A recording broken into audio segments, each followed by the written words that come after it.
मी अतिशय स्पष्ट सांगतो, यांचे लाड करतायत वाणी साहेबांचे, आणि तुम्ही धंदा मारून ठेवलाय ना सर्वांनी धंदा. हे धंदे कोण झाले सगळे, हे इथून धंदा घडवते हे वाणी. मी आपल्याला सांगतो, ऐका सत्य काय आहे मला सांगा. 21ची सुनावणीच्या बाबतीमधला काल त्याने रिपोर्ट केला, नाही काय केलं तरी काय दिलं स्पष्टपणे रद्द झाली. 21 तारीख रद्द झाली का मॅडम? मग मला सांगा हे का, हे कशासाठी? जिल्हाधिकाऱ्याला फोन केला तुम्ही?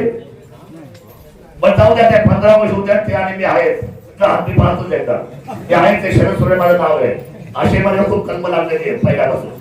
ते आहेच ना, ते असं तुमचं पाहणार मला बोलायचे ते नंतर. आज काय इथं नाही तुमचा अधिकार काय, कोण आहे तुम्ही? नागरिक आहे. नागरिक घरी तुमच्या बरे नागरिक, आमचे वाट लावलं तुम्ही नागरिक गेले. हे बघा विषय असा आहे, अगदी साधी माणसं आहे, याची कशाला इच्छा सांगतो तुम्ही? थर्मल किती या लोकांची हो? मला तर स्पष्ट म्हणणं आहे, का तुम्ही करून ठेवल्यामुळे प्रशासन स्वच्छतेचं नाव शोधते.